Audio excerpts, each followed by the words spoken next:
Nos presentamos, somos estudiantes del TEC de Monterrey, Campus Querétaro. Le agradecemos por este espacio que nos regala. Mi nombre es Andrea Andani Cruz García.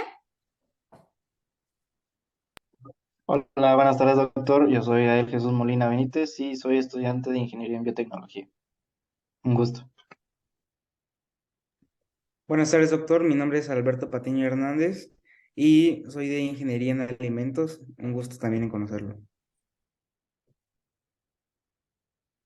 Bueno, pues muchas gracias por la invitación, a la futura doctora Andrea Ugarte, que está estudiando medicina veterinaria, pero está empezando con el pie derecho, echándole todas las ganas a la información, porque la desinformación también es una pandemia que afecta a todas las pandemias, ¿eh? Y qué bueno que me dan la oportunidad de venir y platicarles sobre la rabia, porque como les comentaba un poquito antes de entrar al aire, es una enfermedad que le tenemos tanto miedo, pero al mismo tiempo pensamos que no nos va a dar. O sea, si nos va a dar, qué mala suerte, es una enfermedad terrible, dolorosa, hace sufrir a todo mundo, pero a mí no me va a dar.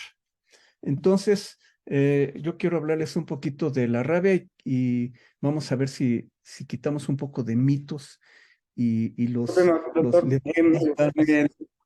¿podría presentarlo para que si igual se quede grabado Sí, en la sesión?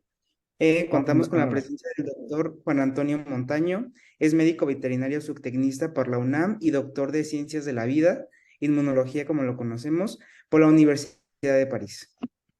Buenas tardes, doctor. Ahora sí puede comenzar. Ok, muchas gracias. Entonces vamos a compartir la pantalla.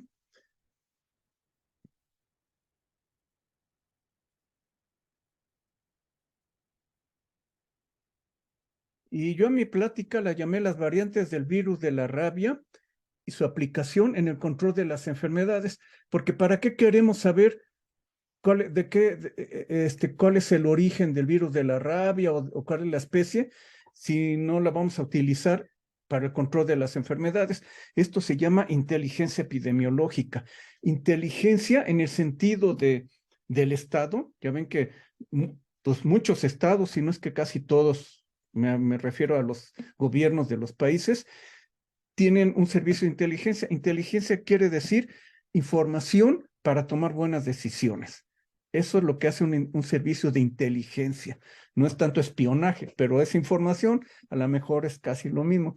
Pero aquí nosotros no vamos a estar espiando al virus de la rabia, nos vamos a estar informando para tomar buenas decisiones. Y lo que necesitamos saber es el origen, es básico saber el origen del virus de la rabia. Entonces ya empiezo aquí con la primera transparencia y les pongo una, un póster que salió en Río de Janeiro. Miren, en mi currículum también está que yo trabajé 10 años en Brasil, ahí hice mi maestría y trabajé en el Instituto de Tecnología de Paraná, que en su época era el mayor productor de vacuna antirrábica del mundo. Entonces, por eso les voy a poner algunas cosas que también hablan de Brasil, para que ustedes sepan por qué.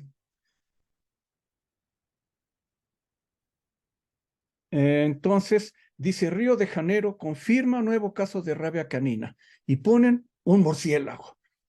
¿Qué puedo hacer con esta información?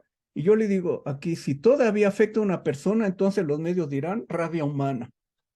Entonces, ¿de qué se trata? Tenemos un murciélago, dice que tenemos rabia canina y si fuera en una persona tendríamos rabia humana. Y yo les voy a decir que con esta información lo único que podemos hacer es hacernos bolas. Y no sabría yo qué hacer. Bueno, entonces, ¿qué hago? Capturo a los murciélagos, vacuno a los perros, vacuno a la gente, ¿qué hago? Entonces, miren, aquí yo les puse algo para que no se les olvide. Tenemos una muchacha llorando y dice, ay, todos los hombres son iguales. Y va adentro esa idea de, y todos los virus de la rabia son iguales, porque a nosotros nos enseñaron que todos los virus de la rabia son iguales. Aquí tenemos un mejor ejemplo de un titular para el anuncio de este caso que hubo de unos niños que fueron agredidos por murciélagos y que dice, muere niña con diagnóstico de rabia silvestre en Oaxaca. Eso es lo que está bien dicho.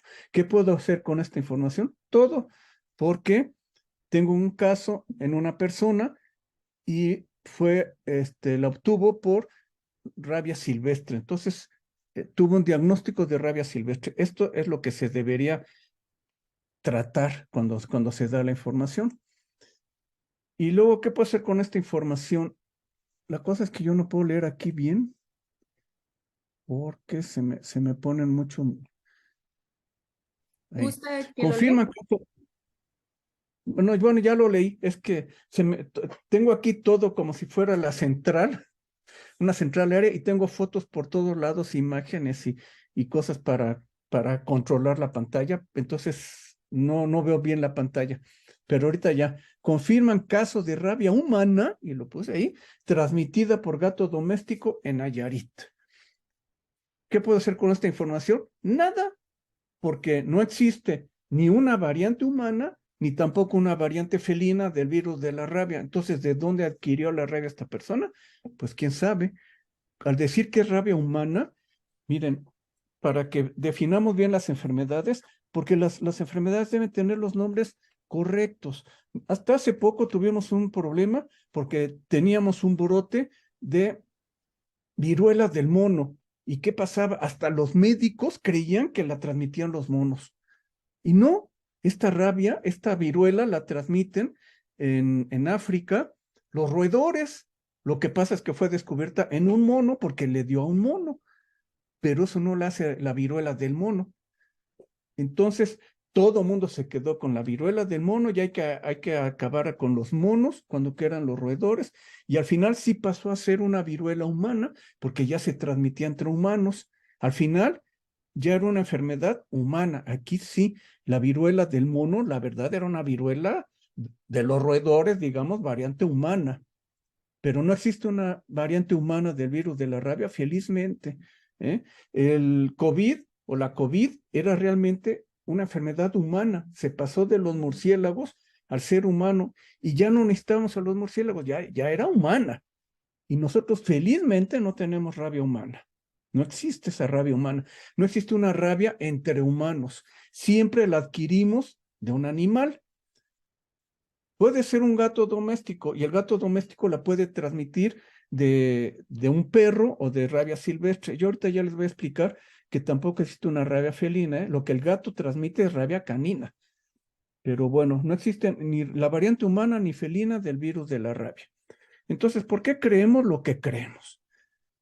El primer registro escrito de que la rabia ocasiona la muerte en perros y en humanos se encontró en un código mosaico Esmuna de Babilonia en 2300 antes de Cristo, o sea, hace 4500 más o menos años, nosotros ya sabíamos que había una enfermedad que la transmitían los perros, les daba a las personas, y si tu perro mordía a una persona y esta persona se moría por eso, había que pagar una multa. Pues eso era lo que le importaba a la gente en aquella época, en lugar de ver cómo evitaban las enfermedades. Si tu perro mordió y se murió la persona, tienes que pagar una multa. En 1804, o sea, vean, se pasaron los casi 4000 años. En 1804, George Gottfried Zinke transmitió la rabia de un perro rabioso a uno normal. Y luego de un perro a un conejo y a una gallina por medio de la inyección de saliva. Esto demostró que la enfermedad era infecciosa. Aquí quiero llamarle la atención de que las gallinas sí se les puede dar rabia, pero normalmente no les va a dar. Una cosa es que se puede hacer en el laboratorio y otra en el campo, porque si un animal rabioso muerde a una gallina, ¿qué va a pasar? La gallina se va a morir, o sea, ni le va a dar rabia. Yo la tengo que inocular con una jeringa y hacerle varios pases para que el virus se adapte. Existe una vacuna que se llama avianizada porque se le hicieron varios pases en aves o en embriones de aves. Y lo mismo los conejos no son los más susceptibles ni peligrosos epidemiológicamente. Aquí nada más se los hablo como historia. Se pasó de un perro rabioso a uno normal que sería lo importante. Este fue un gran descubrimiento porque se pensó que la saliva era como un veneno, y un veneno en latín, un veneno vivo, un veneno diferente de la serpiente, se dice virus. Eso es lo que quiere decir virus, que es una saliva que tiene un veneno que es vivo. Si yo tengo una serpiente y la serpiente muerde a un perro y el perro se muere, y agarro la saliva del perro y se lo pongo a otro perro, ese perro ya no se muere. No sé, porque el veneno de la serpiente era nada más válido para el perro que mordió, ese no se sigue pasando. Y la idea del veneno vivo de la saliva de un perro rabioso, eso se dice en latín, se dice virus, que quiere decir veneno vivo. Pero como ven, se pasó de un perro rabioso a uno normal, luego se consiguió pasar de un perro a un conejo, a una gallina. Entonces, esa es la idea que tenemos, que se pasa del perro al gato, del gato a la rata, de la rata otra vez al perro, del perro al chango, del chango a la gente, de la gente a no sé qué. Y no es así, no es así. Esa es la idea que tenemos básica desde que éramos chicos, de que el virus de la rabia anda por todos lados y no tiene sus áreas. Entonces, como dice aquí, todos los hombres y los virus de la rabia son iguales. No, aunque antes se creía en algo que se llama la unicidad del virus de la rabia. O sea, que el virus de la rabia es único, pero ahorita yo les voy a demostrar, les voy a probar que el virus de la rabia no es único. En general, esto es un texto de un artículo o de una presentación que se llamó Epidemiología de la rabia bovina paralítica transmitida por los quirópteros. También está mal decir rabia bovina porque no está de bovino a bovino, le da a un bovino transmitida por los quirópteros. Hubo ya la época en que se dijo que la rabia se debería llamar la rabia en bovinos transmitida por murciélagos, por ejemplo, o rabia silvestre en bovinos. Pero bueno, aquí no es tan grave que se llame rabia bovina porque no nos da esa sensación de que se está transmitiendo entre ellos. Este trabajo fue presentado parcialmente en la reunión regional de la rabia de la OIE, hoy se llama Organización Mundial de Salud Animal, en París. Él era el jefe de los servicios médicos veterinarios de la Organización Panamericana de la Salud, que es una oficina de la Organización Mundial de la Salud. Él dijo que en general sí hay variaciones entre los virus. Negricidad es una técnica que antes se utilizaba, fue descrita por Negri en 1903, por eso se llama negricidad, porque hay unos corpúsculos que se llaman de Negri, pero eso ya no se usa, eso ya es cosa vieja. Eso también es bueno aprender de la rabia, que la rabia ha evolucionado como todas las enfermedades y sus estudios, y ya no podemos decir, ay, es que en mi libro de mi abuelito que decía que así se diagnosticaba la rabia. Sí, exactamente, está bien para el abuelito, eso ya no se usa. La virulencia, la invasividad depende entonces de los virus, pero aquí este doctor Pedro Hacha dijo, pues sí, pero también depende del tejido, depende de la especie, depende de la carga viral, depende del título, depende de la cepa del perro y no sé qué. Y en ese mismo trabajo yo saqué este recorte que dice, algunos investigadores como Cubes y Galía, que eran dos grandes virólogos venezolanos, igual que Briceño y Rossi, ellos sobre todo Cubes y Galía, escribieron un artículo muy bueno que se llama Sobre la pluralidad del virus rábico en Venezuela. Ellos ya decían que el virus de la rabia era diferente. Telles Girón y Camargo de México también dijeron que era diferente el virus de la rabia que les daba a los bovinos procedentes de los murciélagos y de la rabia canina. Y Muñoz Dávila de Ecuador también dijo que era diferente. Y yo les subrayé aquí, pero estas conclusiones no pueden considerarse válidas, y nos dio en la torre, ¿verdad? Ya los latinoamericanos intentando demostrar que había diferencias entre los virus de la rabia, principalmente los que afectan al ser humano transmitida por perro, como las que afectan a los bovinos de origen murciélago, eran diferentes. Viene Pedro Hacha, una persona con mucho prestigio, con mucha influencia. Entonces dijo que esto no era válido y pues ahí se quedó. Tuvimos un doctor que se llama Eduardo Fuensalida, que hizo la vacuna Fuensalida, que es en cerebro de ratones lactantes. Y aquí dice en rojo, la vacuna CRL, cerebro de ratón lactante, tipo Fuensalida Palacios, porque la hizo él, y luego la mejoró Palacios. Es una suspensión de ratón lactante que se infectan con 3 cepas distintas de virus rábico, CBS 51 y 91. CBS es una cepa de laboratorio, significa Challenge Virus Standard, y luego la 51 de origen canino y la 91 la aisló de un ser humano. Entonces las inactivaba por luz ultravioleta y él en su artículo científico de que dio a conocer su vacuna, dijo, la vacuna antirrábica debe tener varias cepas para poder contener toda la diversidad antigénica del virus de la rabia. Y también a los latinos luego no nos hacen mucho caso, pero él dijo esto, Eduardo Fuensalida. Aquí a la derecha vemos que el Desmodus rotundus, que es el murciélago vampiro, y la cepa CBS son muy diferentes en protección cruzada, ¿sí? Y además tienen diferentes virulencias en cobayos, ratones y bovinos, aunque esto sí es atribuible a la especie y no al virus. Vean aquí, qué bueno que aquí dice ratones y que ya me fijo. Y que yo les dije, y que pasa por la rata y que quién sé qué. Los ratones sí les da la rabia, tanto que se hace una vacuna en cerebro de ratón lactante. Si no les diera la rabia, no se harían ratones. Pero los ratones no transmiten la rabia. Nosotros tenemos varios ciclos de rabia que está aquí abajo. Y no es cierto, no está aquí abajo, es que como no veo bien.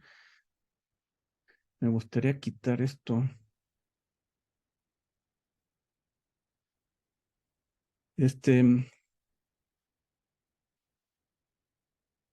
Entonces tenemos que esta vacuna tiene 3 cepas y el mismo Eduardo Fuensalida demostró que el virus que se aísla de Desmodus rotundus, que es el vampiro, y las cepas de laboratorio CBS son diferentes. Inclusive, miren, en México existe la cepa Acatlán, que fue helada de un vampiro. Esa la produce la Productora Nacional de Biológicos Veterinarios, o Poronavive. Pues es un orgullo que tengamos en México esta cepa, pero yo tampoco les voy a decir que las otras no sirven. Todas sirven, ¿eh? Todas las vacunas sirven, a pesar de estas diferencias. De eso también yo les quiero hablar. Estas diferencias sirven para que sepamos cómo actuar. Era como empecé yo mi primera o segunda transparencia. ¿De qué me sirve saber que viene de esta especie o de aquella? Pues me sirve para saber qué voy a hacer. Pero en el diagnóstico, el mismo reactivo de diagnóstico me reconoce todos los virus de la rabia. La vacuna me protege contra todos los virus de la rabia. ¿Ok? Entonces no deberíamos preocuparnos con las variantes. Las variantes solo tienen interés epidemiológico y de control de la enfermedad. A la persona le da igual que lo muerda un perro y que el perro le transmita rabia canina, que le transmita rabia de origen de murciélago o rabia de origen de zorro. Y el diagnóstico se hace igual y el tratamiento, que es la vacuna, se hace igual. Es la misma vacuna, son los mismos reactivos, pero es el epidemiólogo, la autoridad sanitaria, la que va a decidir qué debe hacer, porque no es lo mismo que la rabia venga de un zorro, que venga de un perro, que venga de un murciélago.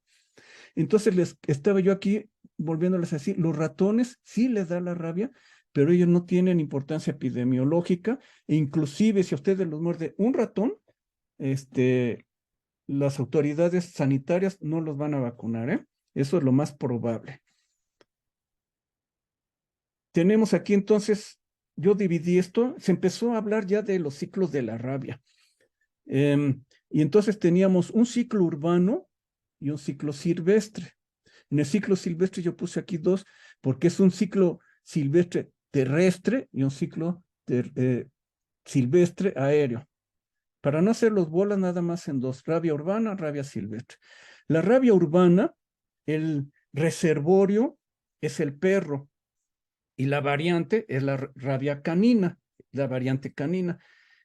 Yo aquí quisiera decirles que pues estamos haciendo, ya hicimos un capítulo de historia de la rabia en México desde la época prehispánica hasta el presente y llegamos a la conclusión de que en el continente americano no teníamos la rabia canina. Esta nos la llegaron por los españoles. Nosotros teníamos nuestras razas de perro, Xoloscuincle y todo. Esos perros convivían con los aztecas, con los mayas y con los incas y con quienes quieran, y ellos nunca hicieron una descripción de una enfermedad que se pareciera a la rabia. La rabia canina es única en todo el mundo, solo hay una variante canina en todo el mundo. Entonces, eso da la idea de su universalidad y de que está expandida por todos lados. Es la misma rabia canina. Nosotros no la teníamos y ¿qué creen? Ya no la tenemos otra vez. Entonces, nos libramos de esta rabia canina, pero seguimos teniendo rabia silvestre. Para asegurar que no tenemos rabia canina, las autoridades de salud en todo el continente, no solo en México, cada vez que aparece un animal rabioso o una persona muere de rabia sin saber el origen, se le hace un estudio para descartar que sea rabia canina. Entonces, nosotros seguimos sin rabia canina hasta ahora, desde 2005. Pero existe la rabia silvestre. Esta rabia silvestre es muy fácil de detectar si viene de un zorrillo, si viene de una zorra, si viene de un mapache, si viene de un cuatí o si viene de un murciélago. Mucha gente cree que solo el vampiro transmite la rabia. No es verdad. Cualquier murciélago puede transmitir la rabia, pero solo el murciélago viene y me muerde sin que yo le haga nada. Yo estoy dormido, viene el vampiro y me muerde. El vampiro solo me muerde si yo estoy dormido o si voy y lo agarro. Pero si yo no los molesto, ningún murciélago me viene a atacar, aunque el vampiro no es precisamente que me venga a atacar, viene a comer, ¿verdad? Y yo soy su comida, no es que me ande persiguiendo. Si yo estoy despierto, el vampiro no me muerde, ¿eh? Entonces, ¿qué debo hacer yo para que el vampiro no me muerda? Pues si yo vivo en una área donde hay vampiros, que es todo el litoral, entonces yo debería tener las ventanas cerradas o poner alguna tela mosquitero para que no entren los vampiros. Pero los vampiros no me vienen a atacar. Esa no está mal la palabra, me vienen a atacar. Vienen y me muerden, yo ni cuenta me doy y empiezo a sangrar y ellos lamen de la herida y de ahí me transmiten la rabia. Eso es lo que pasó con las niñas en Oaxaca. Entonces, miren, aquí empezamos por la derecha. Un poquito antes de los 80, César Milstein y su colega George Kohler eran unas personas bioquímicas que trabajaban con síntesis proteicas. ¿Cuál es la proteína que más se produce en el ser humano? Pues el anticuerpo. Entonces, ellos estaban estudiando la generación de anticuerpos porque su idea era estudiar cómo se formaban las proteínas. Y siempre que agarraban un linfocito B, se les moría. Agarraron un linfocito B, los linfocitos B no sobreviven mucho tiempo. Entonces, hicieron unas ideas locas y geniales para tener linfocitos B que siempre produjeran anticuerpos. Y se llamaron anticuerpos monoclonales. Ellos lo hicieron para su estudio científico de producción de proteínas y jamás les pasó por la idea que tener anticuerpos monoclonales iban a ser una cosa grandiosa para la humanidad. Y les dieron el premio Nobel y no patentaron su descubrimiento. Genial su descubrimiento, pero dijeron que a alguien le va a interesar hacer monoclonales para ver cómo se producen las proteínas, ¿no? Entonces, en 1980, Víctor y Koprowski del Instituto Wistar aplicaron esta tecnología de anticuerpos monoclonales, le hicieron contra virus de la rabia y comprobaron la pluralidad del virus rábico, y aquí ya le pongo abajo, propuesta por los colegas de América Latina, porque ellos dicen que fueron los que descubrieron, a lo mejor no la descubrieron, sí la demostraron. Miren, hasta yo aquí aparezco, miren, Hayashi, Mora, Chandelier, Montaño, Yogi, estudios de protección cruzadas de 24 cepas de virus rábico aisladas de diferentes especies animales en Brasil. Entonces, esto lo hicimos, les digo que aquí no veo todo, en el 84, allá en Brasil, cuando estuve trabajando, pues como hacíamos la vacuna cerebro de ratón lactante, nosotros teníamos ranchos, pero ranchos, y les decía que era el mayor productor del mundo. Entonces, inoculábamos 50,000 ratones lactantes a la semana, ¿eh? Eso era muchísimo.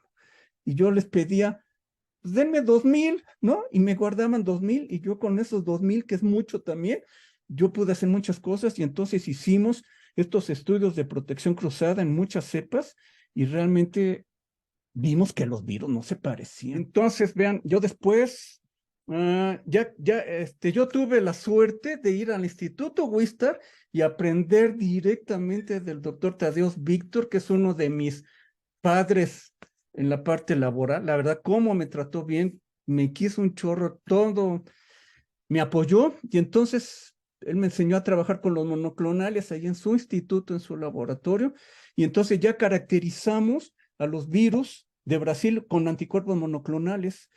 Después, nosotros hicimos un panel de anticuerpos monoclonales para estudiar los virus de la rabia de murciélagos en Europa. Y después ya me vine aquí a México y aquí hicimos lo mismo con los anticuerpos monoclonales en virus de la rabia aislados de especies domésticas y de especies silvestres. Entonces, vean, no es nada nuevo esto. Este es otro de 2022, análisis de la evolución, infecciosidad, antigenicidad del virus de la rabia, también con anticuerpos monoclonales en China. Y bueno, ya para terminar, entonces lo último que estaba yo haciendo era hacer la secuencia de los virus de la rabia y de virus aislados de murciélagos, de murciélagos vampiros y de bovinos enfermos de rabia. Y aquí bien, ustedes ya han de haber visto esto mucho con lo del SARS-CoV-2 y tal vez con la viruela del mono, cómo se hacen los estudios filogenéticos. Entonces, esto fue una tesis de maestría. Ahí le dijimos a mi estudiante, ahora márcalos por colores, conforme tú veas los grupos y los fue marcando de colores. Le dije, ahora marca con los mismos colores el municipio del que vienen y así se ve Veracruz, miren, con todos los virus de la rabia diferentes, ¿eh? Y estas no son aquellas variantes, como podríamos decir, es que es la variante 3, como acaba de decir la Secretaría de Salud, es virus de la rabia procedente de desmodos rotundos. Todos estos son de desmodos rotundos, pero además diferenciados por municipio. Y entonces, para concluir, miren, hubo un caso de rabia bovina en Tijuana, y aquí no hay rabia, no había ni rabia canina ni rabia bovina, porque aquí los murciélagos vampiros vienen desde estas alturas, desde esta latitud para el sur, y desde la mitad de Tamaulipas para el sur, nada más por el litoral, como les había dicho. Entonces aquí no podía haber habido virus de la rabia. Cuando se detectó, nosotros fuimos a ver qué estaba pasando y entonces le hicimos la secuenciación y aquí se puede ver arriba cómo tenemos el grupo que dice virus de Colima, virus de Baja California, Colima, Baja California, o sea, es el mismo grupo genético. Y la única conclusión a la que podíamos llegar era que los bovinos se habían infectado aquí, fueron transportados, probablemente en avión, y aquí se enfermaron y aquí se detectaron. Entonces, ven la utilidad de esto. En un diagnóstico normal sale, pues sí, es rabia, pero cuando lo hacemos con anticuerpos monoclonales, o en este caso, en anticuerpos monoclonales hubiera salido que era virus de vampiro, pero aquí con la secuenciación salió que era virus de vampiro de Colima, ¿eh? A ese nivel estamos. Y ya el último, no es cierto, miren, no estigmatizar a los murciélagos como transmisores de rabia. Lo que debemos hacer es informar que los murciélagos sí transmiten la rabia y que nunca debemos molestarlos ni ayudarlos si están enfermos. Si un murciélago nos muerde, debemos lavar la herida inmediatamente. Esto es una señora estupidez, ¿eh? Así de plano lo digo. Pues, hay que cuidar a los murciélagos, pero tampoco así, ¿eh? La verdad, esto ni debería aparecer en el internet. El virus de la rabia se transmite por aerosoles.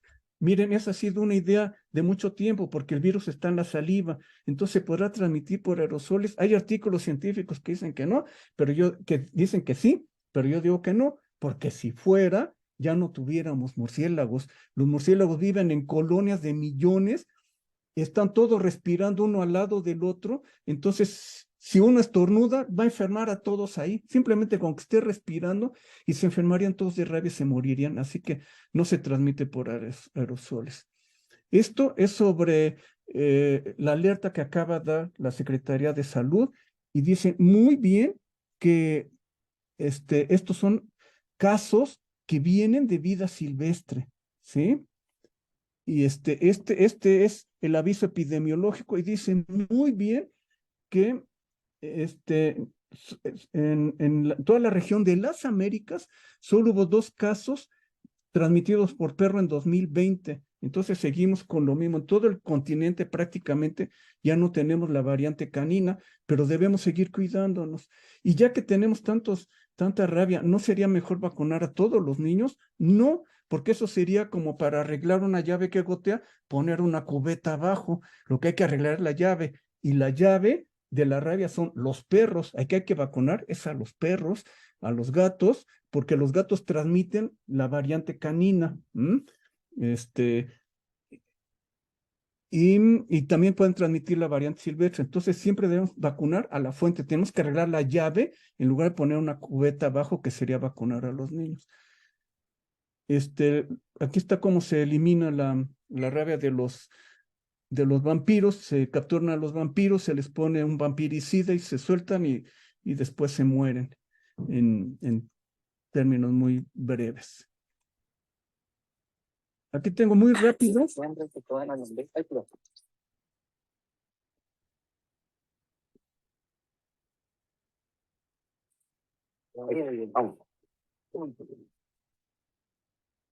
¿Contaron o no? Yo llevo con este 4. Acá iba uno. Yo voy a contar mi mío, y luego sumamos.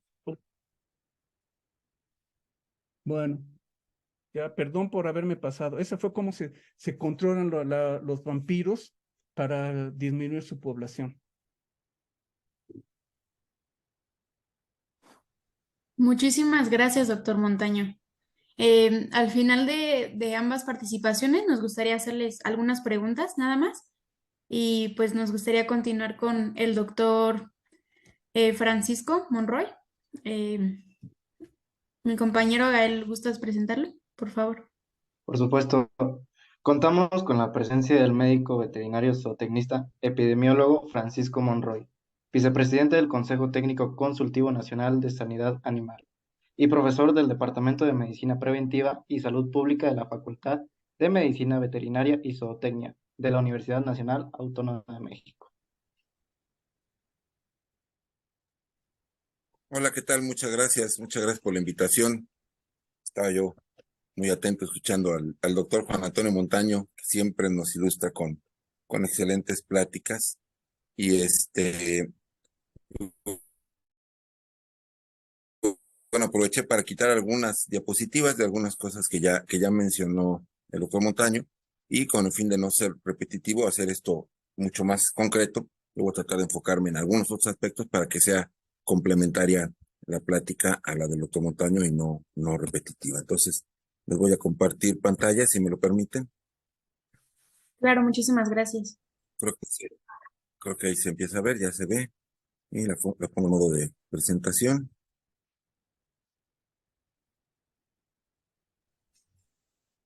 Todavía no se ve como presentación, ¿verdad? No, aún no. Ahí está.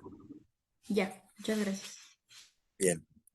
Bueno, vamos a hablar rápidamente de la rabia. Voy a tratar, insisto, de omitir algunos puntos que ya mencionó el doctor Montaño y enfocarme también en algunos aspectos epidemiológicos y sobre todo de prevención y control y recomendaciones en general, tratando de no abusar del tiempo. Voy a usar información oficial también porque me han dicho ya de Secretaría de Salud que no diga cosas que ellos no dicen. Entonces, bueno, utilizo justamente la presentación o la información que ellos tienen para no incurrir en algo que sea distinto a lo que ellos mencionan, y haré algunos señalamientos, algunas puntualizaciones relacionadas con el tema, ¿no? Esto en general es conocido, es cierto. La rabia es una enfermedad zoonótica, o una zoonosis, mejor dicho, porque la enfermedad zoonótica es redundante.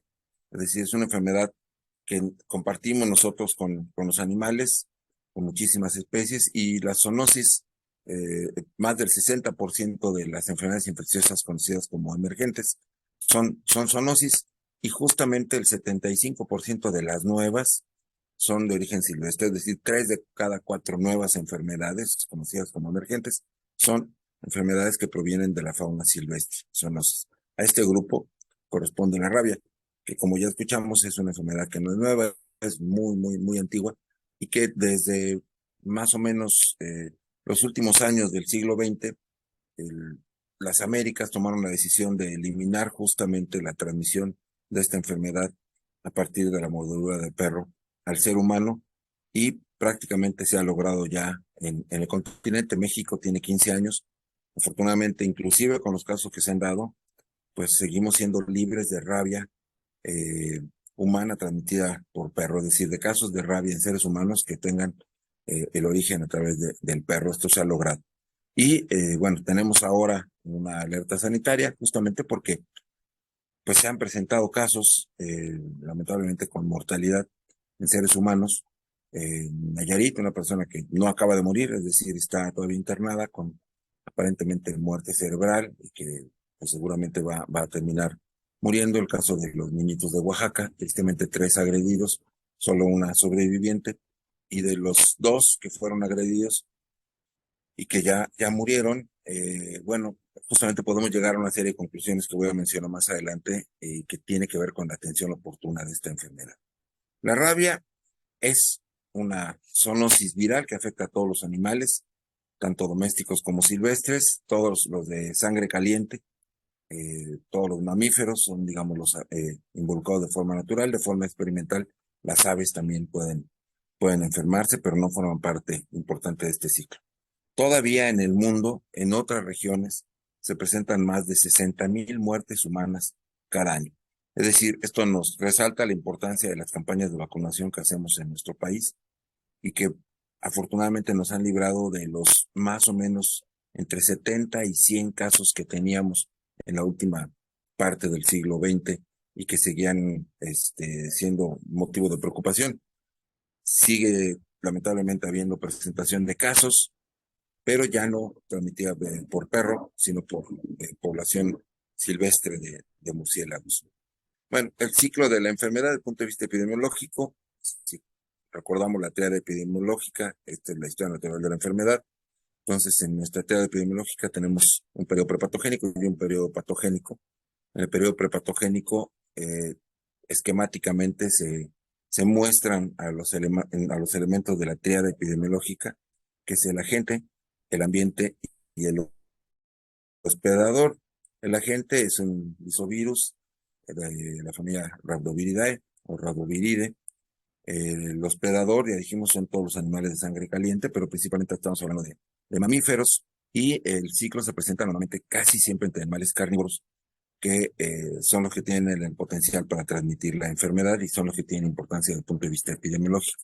Los seres humanos y otros animales como las vacas o los caballos nos podemos enfermar, pero no formamos parte del ciclo, somos hospedadores terminales porque nosotros no tenemos la capacidad bajo condiciones normales de transmitir la enfermedad. El único caso demostrado de transmisión entre humanos hasta ahora que esté documentado es de una persona que transmitió la enfermedad después de morir porque sus ojos fueron utilizados, sus córneas, en un trasplante, y allí aparentemente iba el virus y entonces se desarrolló la enfermedad en la persona que recibió este trasplante. Fuera de eso, no es una transmisión o una forma natural de transmisión, pues nosotros no jugamos un papel importante en la transmisión de la enfermedad. Ya en el periodo patogénico, bueno, el virus, a mayor cantidad de virus que caiga en una herida fresca, profunda, abierta, hay una mayor probabilidad, y también dependiendo de la zona en donde cae, si hay mayor inervación, hay una mayor probabilidad o un mayor riesgo de que los virus rápidamente se puedan multiplicar y lleguen a introducirse a alguna terminal nerviosa. Y una vez que están en una terminal nerviosa, que todas finalmente van a dar directa o indirectamente hasta el sistema nervioso central, una vez que están ahí se siguen replicando hasta que finalmente llegan al sistema nervioso central y entonces empiezan a aparecer los signos o síntomas de la enfermedad, y ya en ese momento prácticamente no hay nada que hacer, ya no hay vuelta atrás, el individuo desarrolla la enfermedad y muere, Esto es válido para cualquier especie, incluyendo a la de los seres humanos. Pero tenemos un lapso de tiempo desde que ocurre el contacto o agresión. Generalmente le llamamos agresión, pero no se requiere que haya una agresión como tal, sino puede haber una herida abierta, simplemente abierta previamente, y puede haber saliva de un animal enfermo, aunque no agreda, aunque no muerda, pero si enferma y está eliminando el virus por la saliva, puede contaminar esta herida y podemos enfermarnos. Personalmente estuve expuesto al virus rábico cuando era estudiante de veterinaria, fui a ver a un perro, era la historia clásica de que parece que tiene un hueso atorado y uno se la cree, se asoma, abre el hocico del perro para ver si está el famoso hueso. Yo tenía algunos pellejitos por ahí abiertos, como muchos de nosotros en los dedos, y y acerqué la cara, entonces el animal jadeando así, y bueno, era un animal que todavía no desarrollaba los signos nerviosos, pero al día siguiente ya los desarrolló.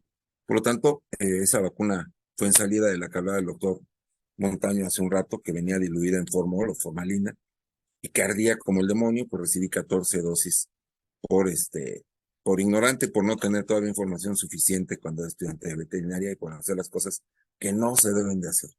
Pero tenemos un periodo, es decir, no es de que ya me infecté y me voy a morir, ¿sí? Hay un periodo de incubación. En tanto este periodo de incubación transcurre, que puede ser entre 10 días y 6 meses, tengo oportunidad todavía de hacer algo.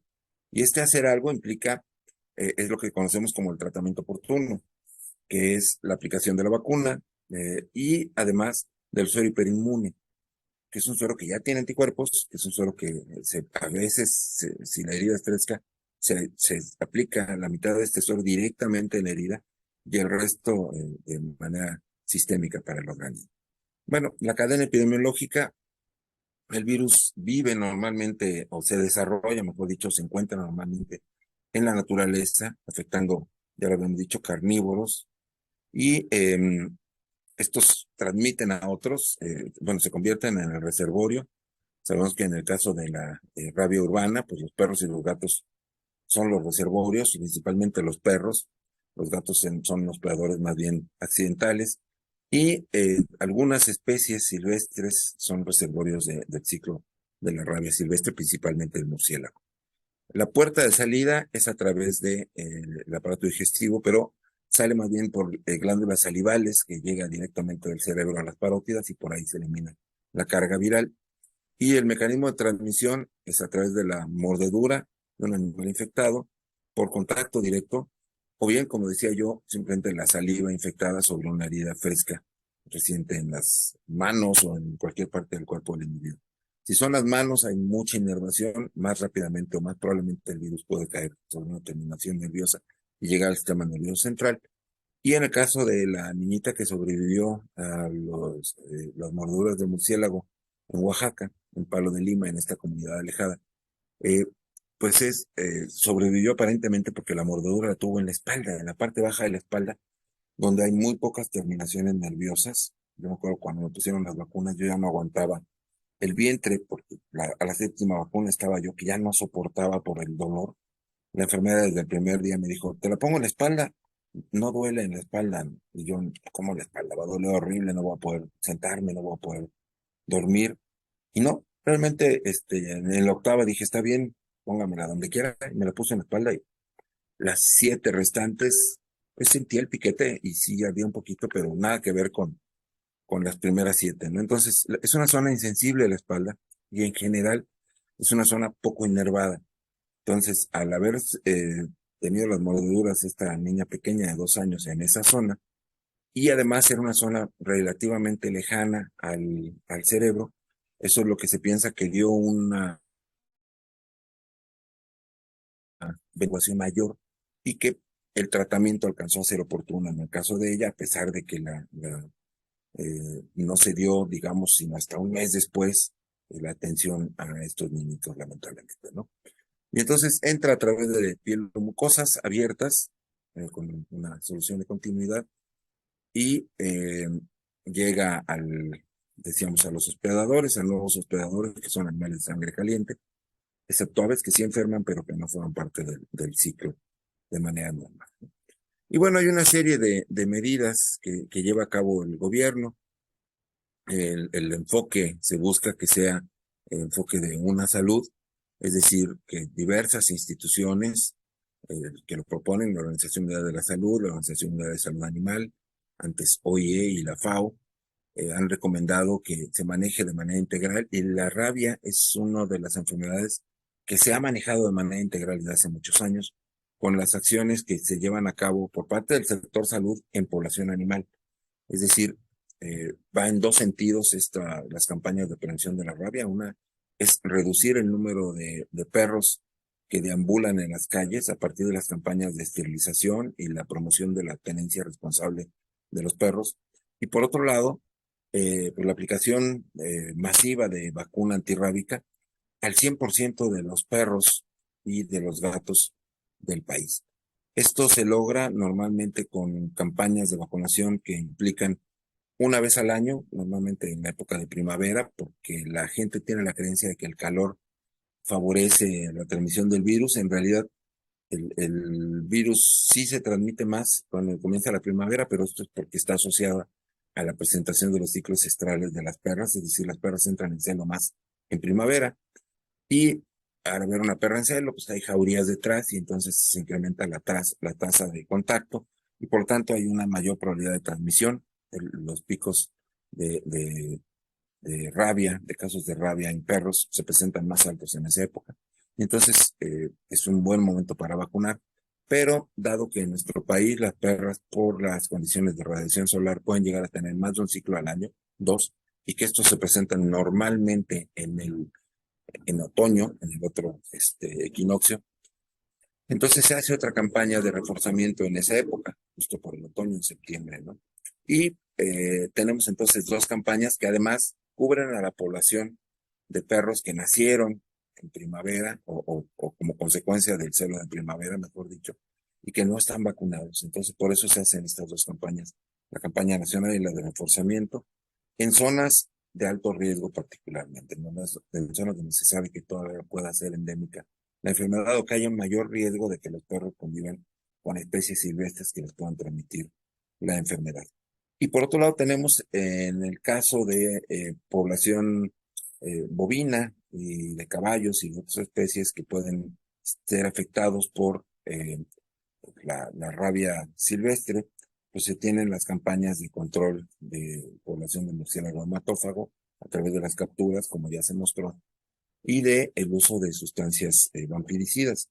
Se discutía recientemente justamente en CONASA el hecho de que cambiaron ya el vampiricida que se diseñó en México, el vampirinip, que fue muy eficiente para acabar con las colonias de murciélagos cuando se encontraban brotes de rabia.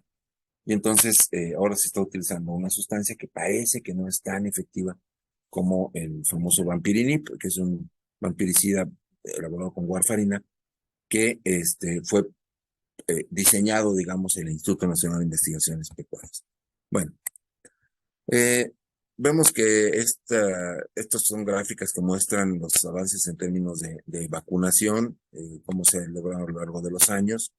Vemos, sin embargo, que a partir de 2019 empezó a haber un descenso en las coberturas de vacunación, y esto es importante, ¿no? Bueno, aquí vemos cómo se fueron reduciendo los casos de rabia y cómo aquí ya llegamos a cero desde esta época, desde 2005. Pero aquí hubo descenso sobre todo por la cuestión de la entrada de COVID. Esto es un efecto que se tuvo no solamente en esta, sino en prácticamente todas las campañas de vacunación por atender COVID. No digamos que se descuidó, pero inclusive la gente dejó de participar en estas otras campañas y entonces se redujeron los logros o las metas en las campañas estatales. Aquí también disminuyó el número de personas agredidas y que iniciaron profilaxis antirrábicas, esto entre 2007 y 2020, porque pues, al haber menos personas agredidas, pues había menos necesidad de inicio de profilaxis. ¿Por qué hablan del inicio del tratamiento? Bueno, porque si se descubre o se descarta que fuera rabia, pues ya no hay necesidad de concluir el tratamiento. Entonces se habla de inicios de profilaxis, esperando que solamente se concluya también estos tratamientos cuando se confirma que sí estuvo presente la rabia. Bueno, aquí algo de la esterilización, y vemos también otra vez cómo hubo una disminución muy importante en los años de 2019, más bien entre 2019 y 2020. Sí se siguen llevando a cabo esterilizaciones, pero el número ya era similar o menor a lo que se hacía en 2013 y la población canina no disminuyó. Bueno, aquí esto es parte de la problemática. 16 años sin casos de rabia en humanos, que fue un compromiso. Finalmente México obtuvo este reconocimiento internacional, se entregó un dossier, que es un documento, un archivo donde viene la comprobación de todas las acciones que se han llevado a cabo para obtener este reconocimiento internacional, y esto hizo que hasta el año 2021 no se hubieran tenido casos de rabia humana y no se han tenido a la fecha de rabia transmitida por perro. Y bueno, aquí parte de la información que ya se mencionó, cómo se han ido modificando los casos de rabia entre 1990 y 2012. Era la variante B1 que le llaman de perro, el 97%, y luego el 50% ya silvestres, y el 100% silvestres en áreas rurales. Estos son casos de variantes silvestres, no necesariamente, no quiere decir que sean en humanos, son rabia confirmada en laboratorio. Luego, estos antecedentes son importantes. En Nayarit, un perro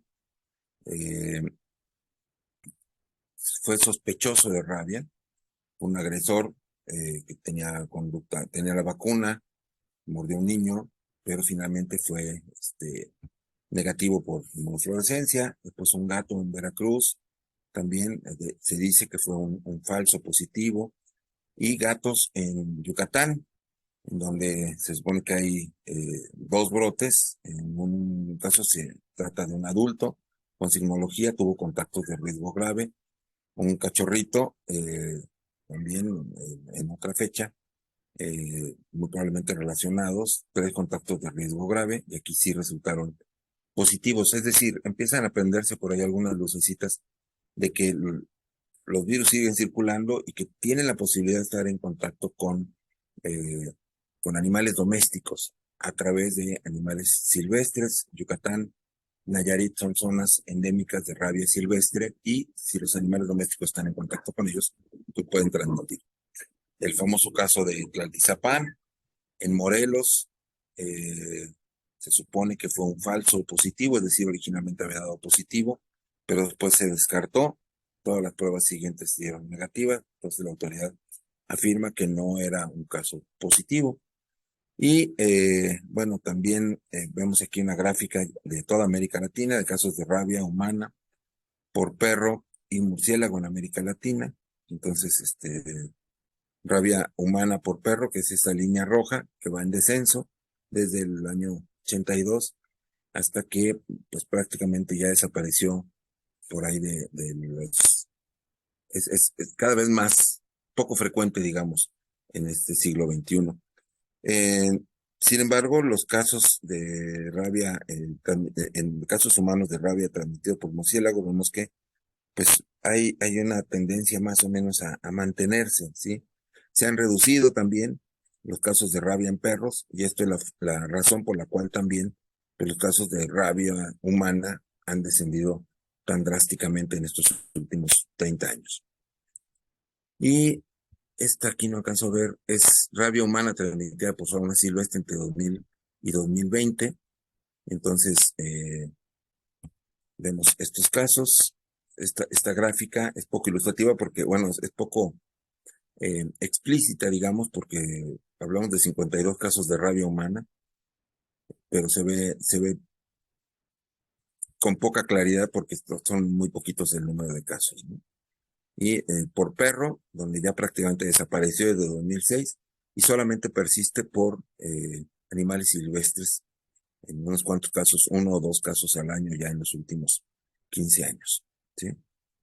México, 2013 y 14 no se registraron casos de rabia humana, por cualquier especie, pero en 2015 se presentó uno en Chihuahua y dos en 2016 en Guerrero y Tamaulipas. Y en 2018 se notificaron 2 casos por mordedura de zorro en Durango y por murciélago. Y en 2020 en Veracruz por murciélago, sin que se precise la especie.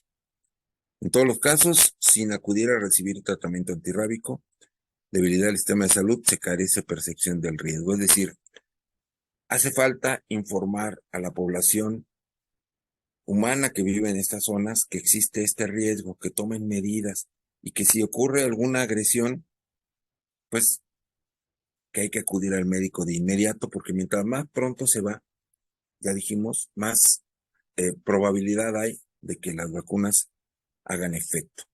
Esta es la información. Disculpe, Sí, doctor, disculpe que lo interrumpamos tantito. Queda poquito tiempo para que se acabe la sesión. Vamos a volver a iniciar otra. pero nos quedan 7 minutos. Sí, Y... acabo en 2 minutos. perfecto. Sí, Va deja que va. termino rápido. Órale. Perfecto. Muchas gracias. Bueno, me brinco esto y nos vamos a... estas son otras enfermedades, los riesgos de que se presenten otras enfermedades, otras zoonosis, y vámonos directamente ya a esta parte, ¿sí? Que son los casos que nos ocupan, los casos recientes, los últimos, de los que ya tienen información más clara. La alerta refiere más casos, pero hablemos de estos. De Nayarit, que es una mujer que se infectó a través de un gato que aparentemente estuvo infectado a partir de murciélago. Y es un gato que no tenía historia de vacunación.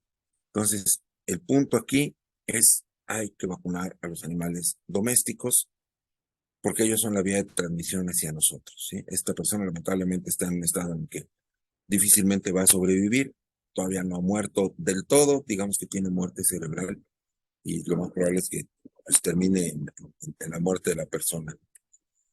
Y bueno, los casos que mencionábamos de los niños, ¿no? Ya murieron 2 de los 3 niños y una niñita aparentemente sobreviviente, no mostró signología y ella muy probablemente la libre, digamos, ¿no? Aquí las conclusiones, con lo que yo quiero cerrar y rematar esta parte, antes de que se nos acabe el tiempo, es, hay que vacunar al 100% de los animales domésticos de perros y gatos. Hay que esterilizar a todos nuestros animales de compañía, tan pronto tengan edad, 5 o 6 meses, no más, antes de que muestren el comportamiento sexual. A veces es demasiado tarde y ya hay una primera gestación. Darles esa primera gestación para que sientan qué se siente ser madre o padre, no aplica en los animales. Los animales no son seres humanos, no los humanicemos. Entonces no tienen esos conceptos de que hay que por lo menos por una vez sepan en la vida qué es ser madre, etcétera. No transmitamos nuestros deseos o frustraciones hacia los animales. Hay que esterilizarlos. Hay que tener o fomentar una tenencia responsable que implique que los animales tienen que recibir atención médica veterinaria, no solamente las vacunas antirrábicas, sino todas las vacunas que requieren los perros, desparasitación, darles el alimento adecuado, darles una vida de perro digna o de gato, y esto implica darles atención y servicio veterinario. Y que todos los profesionales del área, trabajadores de salud de los diferentes ámbitos, los de agricultura, los de Semarnat, los de Secretaría de Salud, los de las instituciones educativas y de investigación, trabajemos en conjunto para el bien de nuestras poblaciones animales. Muchas gracias. Muchísimas gracias, doctor. Queríamos hacer algunas preguntas A lo más. mejor ya no hay tantos animales, en alguna región. Pero bueno, entonces hacemos grupos y como yo te decía, en unas cuevas, en unas regiones, viven unos murciélagos que no se migran, entonces los virus se han mantenido sin muchas mutaciones y se mantiene algo local, como si fuera algo consanguíneo, vamos a decirlo así. Entonces yo puedo, los vampiros de Pánuco, Veracruz, no van al Dama, Tamaulipas. Entonces yo te puedo diferenciar los virus que pertenecen a esos murciélagos. Te digo, este virus es de Pánuco, Veracruz, este virus es de Tamaulipas, de Aldama. No es lo mismo que pasa con el perro. El perro solo hay una variante porque ese anda por todos lados y lo puedes importar, lo llevas como mascota. Hay hoteles que aceptan a los perros, pero los animales silvestres están muy en sus nichos y entonces eso nos ha permitido conseguir diferenciarlos. Y esta secuenciación la hacen a partir de secuenciando el ADN o el ARN ARN, de ajá. estos animales. Sí, el ARN.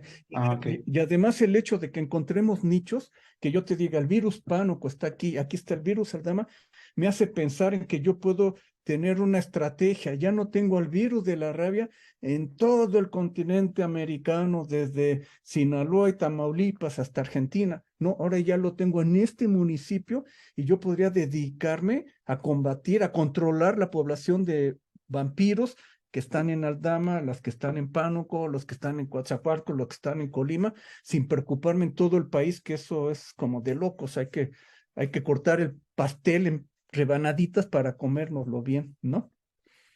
Muchísimas gracias, doctor. La última pregunta sería para el doctor Monroy. Doctor, usted que nos habló sobre la importancia de vacunar a nuestras mascotas o animales con los que convivimos en el hogar. Mi pregunta es, ¿cuál es el tratamiento considerable que se le debe dar a nuestras mascotas para evitar contagios? No te entendí la pregunta, ¿cómo el tratamiento? Como, por ejemplo, su tratamiento de vacunas Ah, o evitar, ajá. sí. Bueno, aquí ha habido una discusión grande porque antes se decía que lo preferible era